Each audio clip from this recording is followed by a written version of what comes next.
Yo, family, hey, listen, welcome to the channel. It is your boy, Benjamin J. King. Of course, the author. Yes, yes. Of course, the podcaster. Of course, the motivational speaker. School to school motivational speaker, that is. Of course, the entrepreneur part half.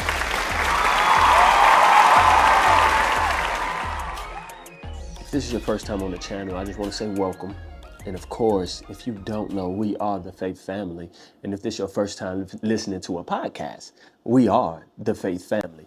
So today I got a different setup. I'm chilling downstairs in the crib. And I just decided to record, man, because this was something prolific that I had to record in the moment of revelation because I didn't want to wait until another time and I forgot what God showed me. So I took the notes down and I got a crazy topic for you because a lot of people are out here struggling and they believe that God does not care about your issue. But the highlighting fact that God does care about your issue is the fact of this: He created you just how He created you. Somebody drop that in the comments. He created me just the way He created me. If they did not support you then, don't look for them to support you now. If they don't like how you are built, don't worry about that because God says, I love you and you are perfectly made in my image. Right? So I've noticed that a lot of people associate God with the big moves, with the tremendous breakthroughs. You know, we don't really think that God has a day-to-day concern about us, about everything we deal with: bills, relationships, family, friends, enemies, grass, car notes. We don't really associate God with saying, okay, I care about that. Right? And when our day is trash, we immediately go over to this presentation saying that today is a representation of what is horrible, but tomorrow is going to be successful.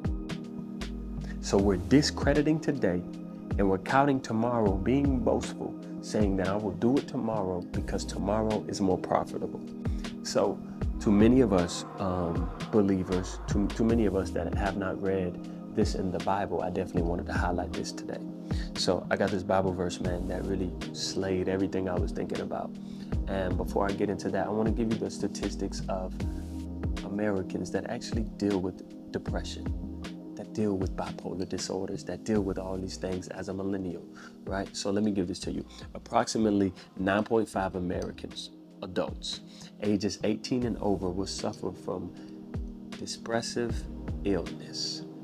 Right? So it says major depression, bipolar disorder, and women are nearly twice as likely to suffer from major depression than men. Now, men, I'm not discrediting you. Women, I'm not saying that you're just gentle, that you can't be this boss, you can't be this entrepreneur, but I'm just saying simply what the statistics are telling me. So let me give you the Bible verse that is really going to slay you boasting in your tomorrow. Watch this. Proverbs 27, 1 through 2, right? It says this: do not boast about tomorrow. For you do not know what a day may bring forth. Let another man praise you and not your own mouth, a stranger and not your own lips. That was Proverbs 27. So to the key of not depending on the tomorrow, don't boast in the tomorrow, because a lot of us will say tomorrow I'll do it, right? It's more profitable to do it tomorrow, which a regular person that does not believe in faith would say that's practical. That's a good decision, right? Let's wait for tomorrow. Tomorrow will be a better day. But if you boast in tomorrow, you're denying a God that is omnipresent, omnipotent. You're denying a God that is present because you're boasting in your today. I'll simply put it like this: boasting about tomorrow is doubting an on-time, omnipresent God. Is that a bar? I'll say it again, bro. Boasting about tomorrow is doubting an on-time, omnipresent God. Now, I know omnipresent is a very big fancy word, right? And I'm gonna give you the definition because I really want you to take this away practically and apply it to your life and be like, okay, I know what omnipresent means. So whenever this situation pop up, God is omnipresent, you feel me? So all right, this how it go. Omnipresent means this: it means widely or constantly encountered. It means common or widespread. Basically, you can't get around God. Nothing can get around God. He's widely spread.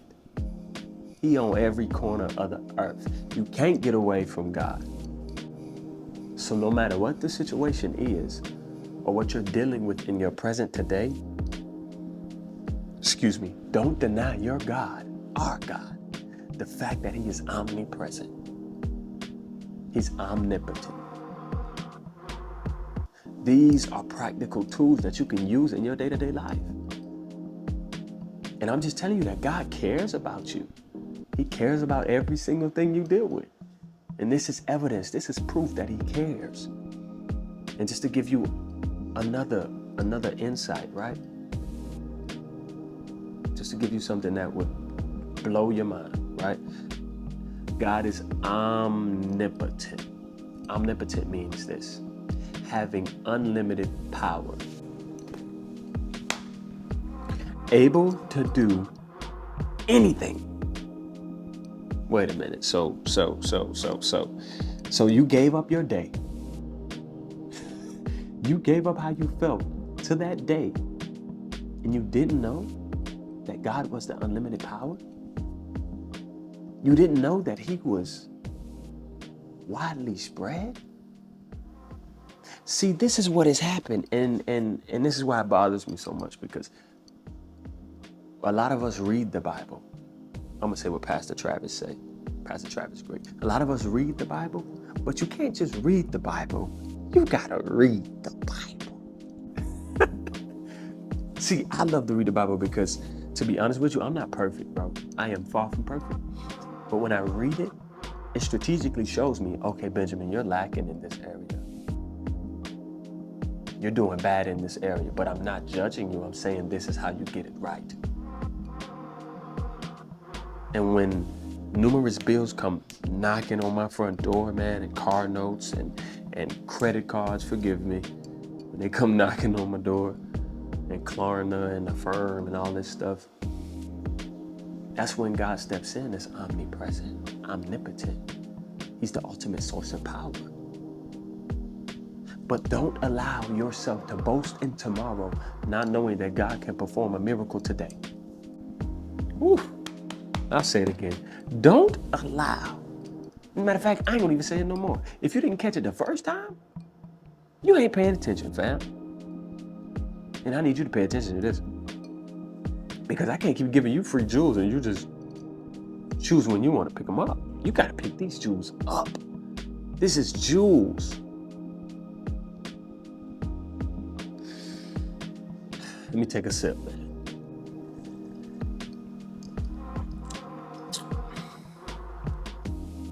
It's just crazy that everything you deal with is in the Bible, but you won't pick it up.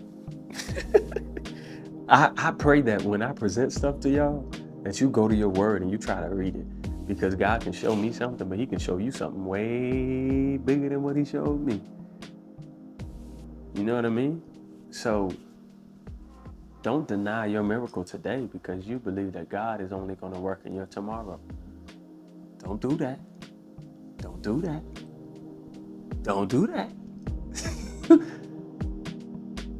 Please don't deny God, man. You just continue to let him be God. And you continue to be who he created you to be. Strategically. So then the bigger question is are you operating out of human rhetoric? Meaning, are you operating out of human routine that you've been taught from your parents? Or are you operating out of faith? Because one thing I notice about God is that like faith is like so different on so many levels, right? Like nobody got healed the same.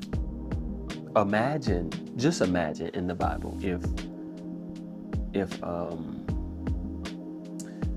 somebody was to hear about somebody else getting healed, right? And they're like, okay, I got to do the same thing.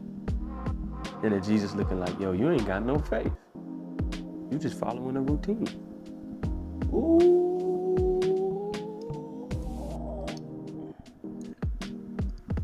Should I dig in that, God? I don't know if I should dig in that. I'm gonna dig in it anyway.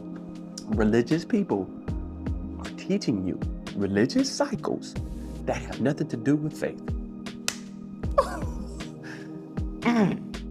Drop that in the comment. Bomb. Drop that in the comment. Say bomb. That's a bomb. Send that to every pastor you know. Send that to every church that you know, man. Just if they stuck in religion. Because, oh my God, your religion does not require faith if you're just performing it out of routine. Oh my God. Listen, me and my girl talk about this all the time. She said, are you sure that this is what God wants you to be? I say, in this season, I don't really know, but I'm praying to God and I'm asking God, why am I here? And for those of you that don't know, I'm at a Baptist church, right? So, and I don't really call myself Baptist, but I love the way Baptist people sing, and the way, they pour out. I love that. That's cool. But the teachings are different for me, right? So, I just pray that I never get into that box to where I allow the religion to take over my faith and teach me routine and not faith. And I don't want that to be you. This wasn't even in my notes. Like God just he dropped this on me, and I'm like, okay, we're here now. Oh God. Let me get back on track though, man. Let me get back on track. Part 2 of this is the Bible verse that I love of the first one that I gave you. It says this, let another man praise you and not your own mouth. A stranger and not your own lips. This is what I'm gonna say. This is what I'm gonna say. Don't praise yourself. Listen, I know in the beginning of this, I gave y'all my name, and then I gave you the description of the things that I do, the things that I'm developing, but that does not mean that I'm praising myself, okay? I know some people that praise themselves just to say, well, I am the high honored bishop. I am the high this, that. Whenever your title is more associated to who you are than your name, you have lost what God wanted you to have. God wanted you to have originality. When you get to the gates, right? You can't get in off your title. God, why you got me here? They gonna get me, man. When you get to the gates, you cannot get in heaven by your title.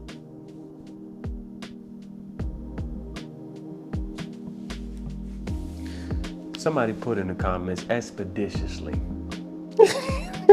Why expeditiously? Because I'm running away from your title. I don't want your title. You can keep your title.